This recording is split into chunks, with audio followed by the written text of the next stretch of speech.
Hey, everybody. I am really sorry that I had to send out a video saying that I was not going to be able to get on last evening and that I would get to the video later in the evening, and that didn't happen either. I apologize for that. I had some things I had to deal with. So, that being said, they are dealt with, and I'm going ahead and sending a video out now live. So, um, thank you for your understanding and your patience. Today, I just want to talk a little bit about the 8 essentials to recovery. Um, if you see the video and you are not the person having the addiction problem, it would be fine for you to share with them this, or share the video with them, or tell them where they can go and look at it if you like it. First, the first essential is plan for recovery.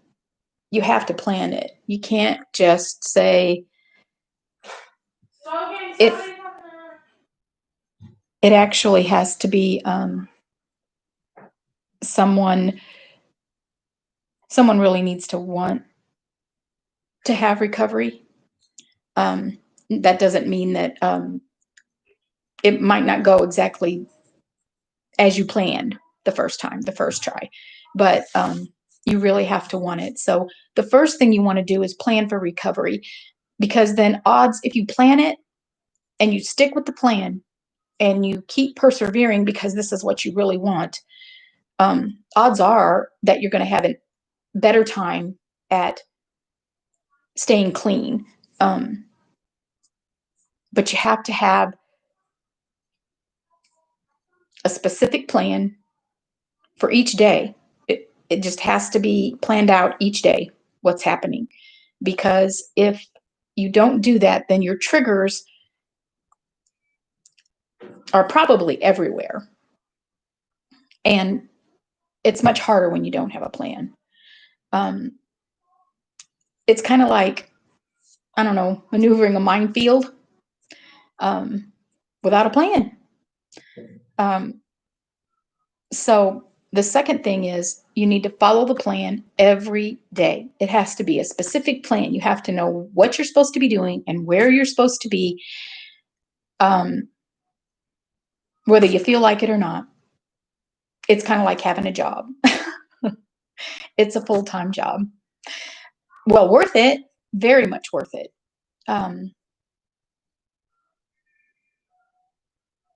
Your brain has been hijacked. Your brain's been hijacked and it's sick. And until it has time to really get healthy, which takes a lot of time, actually, more than you can imagine, probably. But every single day that you follow your plan, and every single day that you have a day and you are clean, the closer you are to being a recovered addict or alcoholic, whatever you're addicted to, food, whatever you're addicted to. It gets easier as time goes on. Not to say it will never be hard again. That's not true. Don't think that it will. But you have to get to the point where you're in control of your brain, not the drugs. So your brain thinks it depends on the drug to survive, to breathe, because it's been tricked.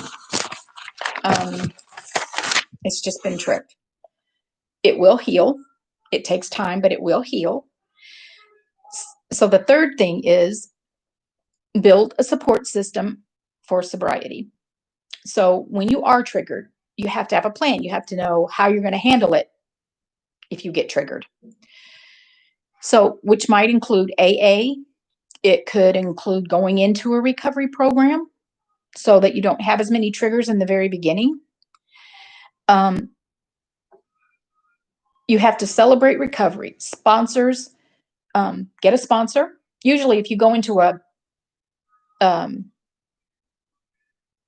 addiction recovery program, someone will sponsor you. But it's good to have people, your family and friends, the ones that you can trust. They're not going to let you slip back. If any of them agree that they want to help you during those times and give you their number, that just gives you a backup as well. You can't do it alone. If you could, you probably already would have done it, wouldn't you? I mean, when you think about it, everybody gets to that point in addiction where they're tired of being addicted. They're tired of the lifestyle that they're leading, and they're tired of the things they're having to go through because of the addiction. But you can fix it. You honestly can. If you have a sponsor and if you have people you can call when you get into a situation, this prevents you from wandering out into the minefield and kind of getting blown up. You don't get triggered, and then you don't fail, you succeed, which is the whole point of all of that. So group therapy can build a sense of belonging, and it's good for mental health. And this is very true. You, in any kind of recovery and therapy, there are lots of people that tell their stories, and everybody has a different story to tell. Everybody does.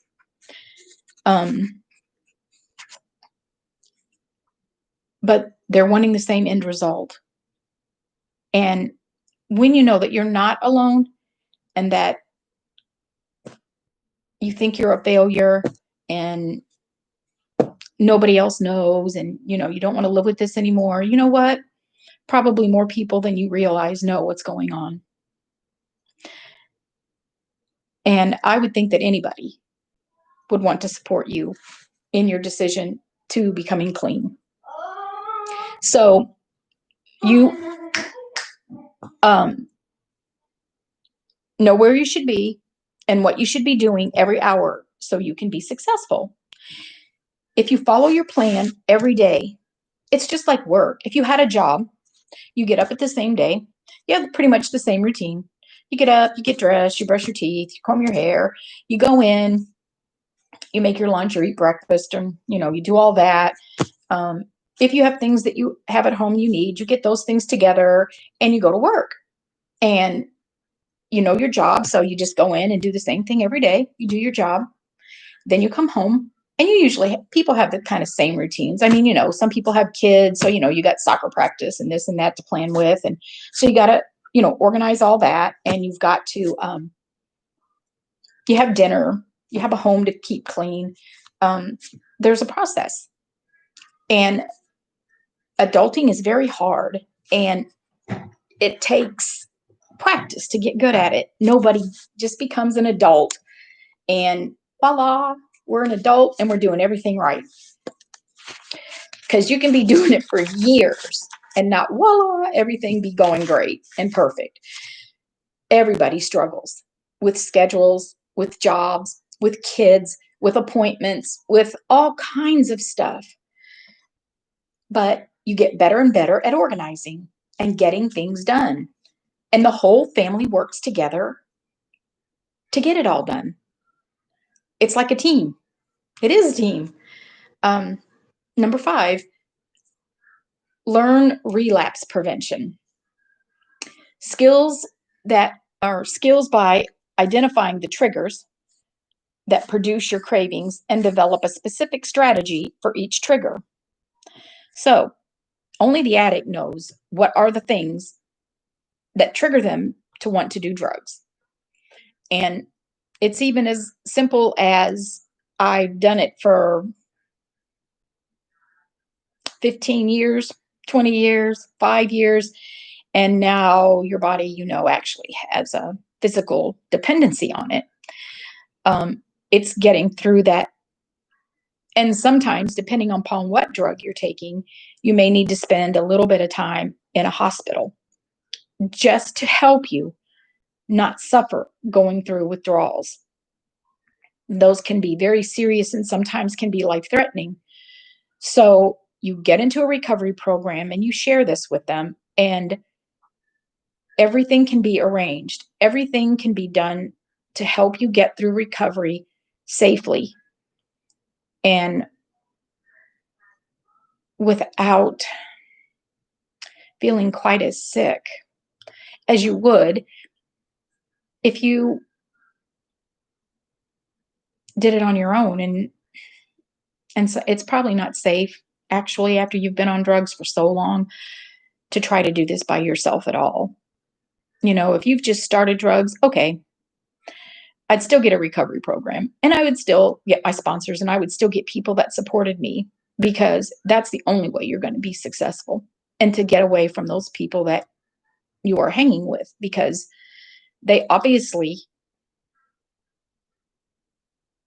don't want to be very supportive, because they want you to still do drugs with them. I mean, that's part of their daily activity, and or every other day activity, whatever the case may be. I mean, that's still part of their life. And so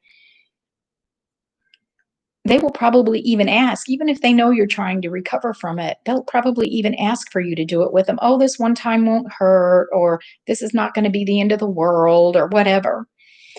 Don't believe those things, because it just gets you back in the same place again.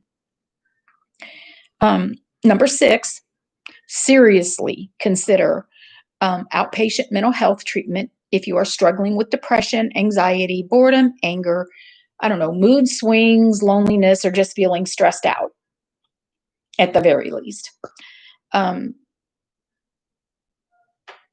usually kind of goes hand in hand, because some of the drugs can bring on depression, and even the ones that really aren't downers, you can still end up with depression, because after so long, normally you're not real happy with the way things are going, and you can't hold a job, and you feel like your whole family's alienated you, even though that's not true. Most times that's not true. Sometimes your family doesn't know how to say things to you, and they don't know how to interact. And sometimes things actually get to the point where, sad to say, sometimes families are afraid. They're afraid of, I was afraid of my daughter for a little while. It was a horrible feeling. I never thought I would ever get to the point where I was afraid to be around one of my children. It was very sad. I hated it, but I was, because she had stolen money. She had stolen my car. She just wasn't her when she was doing drugs. It wasn't my daughter anymore. And I knew that. Um, so you just really need to, once you get into recovery and you start talking to them, they can help you actually with that if you'll talk to them about it. They can. They can help get you more support in the mental health area. And they may have it, it's probably already in the recovery program, to be honest. Work on improving your self-care skills, including diet, exercise, because when you're addicted to drugs, alcohol, whatever the case may be, you're not eating so healthy. Even if you're addicted to food, you're probably not eating very healthy. Because usually we're not addicted to those things that are healthy for us. We're addicted to those, junk food and foods that kind of make us feel good. You know, that's just human nature. So sleep, make sure you're getting at least 8 hours of sleep. You plan when you are needing to get up every day, and you make sure you're in bed and set your alarm for 8 hours.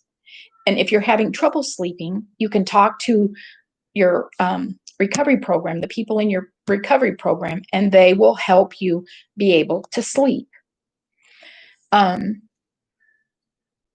You'll have to learn healthy skills all over again, because it's hard enough to learn healthy relationship skills on a, I want to say normal basis, but who the heck even knows what normal is? I don't.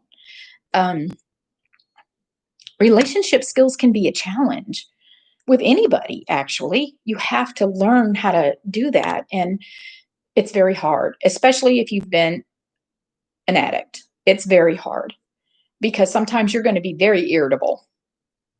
And that's just part of it. And so everybody's going to need therapy. Everybody's going to need help to know, okay, when this happens, this is how we're going to handle it. These are some things that you can say so that you don't cause someone to react out of anger, um, such as sometimes you have to learn assertiveness. And sometimes this is more so with the family and friends than the addict, even though sometimes the addicts do need to learn how to be more assertive and saying, no, I don't. I don't want to do that. You have to set boundaries. This is also for the families and friends. You do have to set boundaries. It's not wrong. It's healthy for you.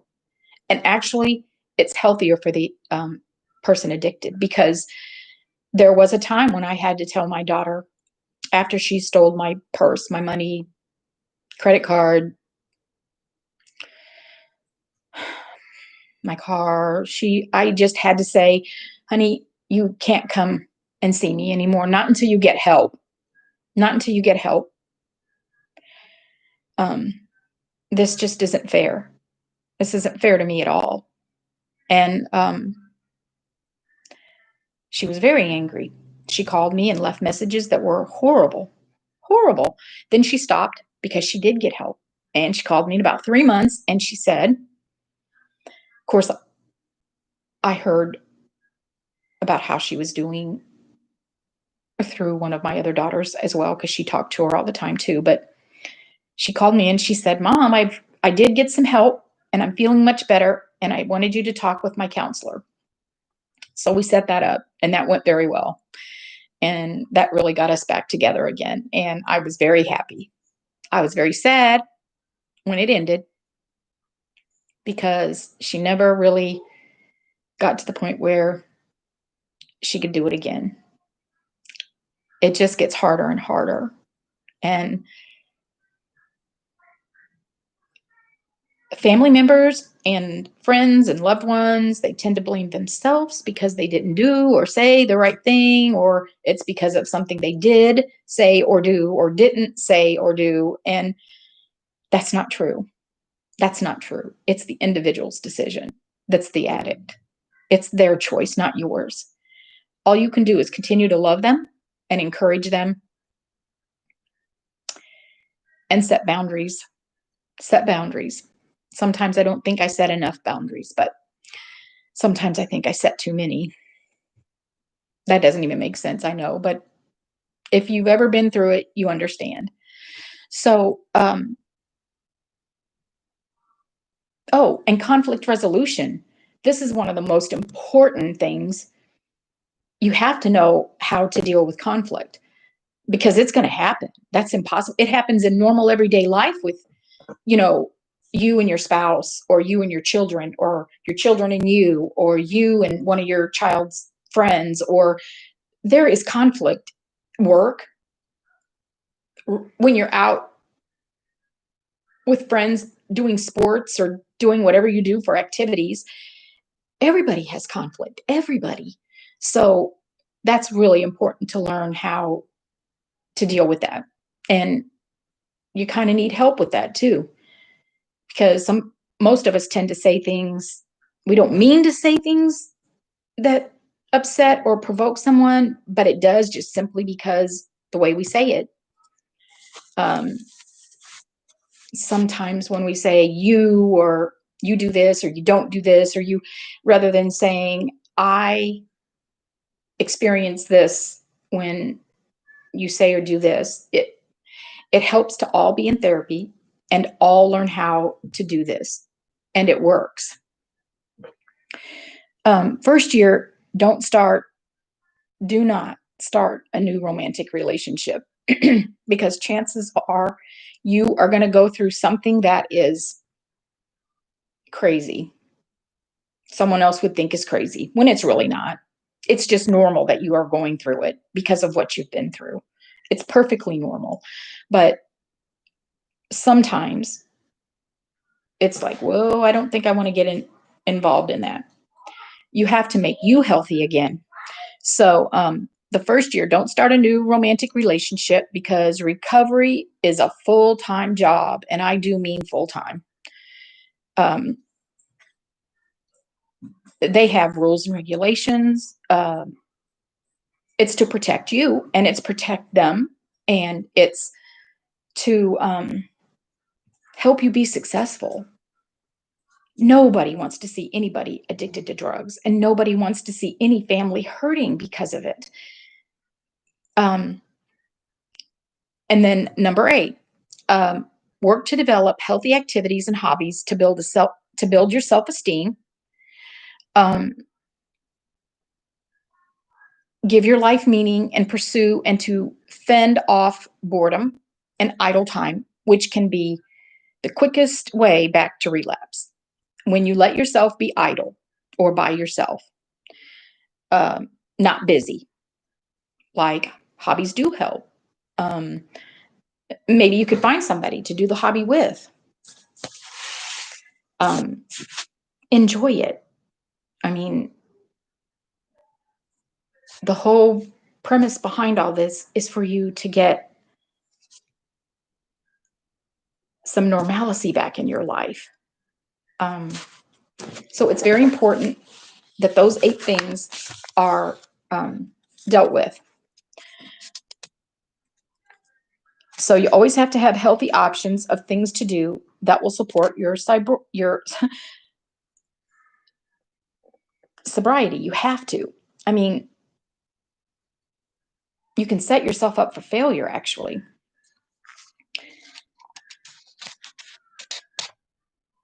I heard a story that someone was talking about themselves.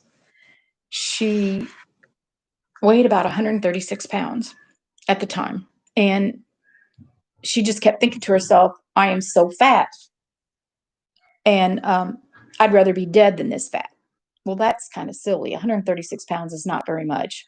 So she started taking methamphetamines and she got addicted. And then pretty soon, all she was doing was chasing the methamphetamines. Every waking minute, that's all she was doing. That's all she was doing. Her husband was going to leave. And there were days she would actually just sit and think, I'm going to live or die today.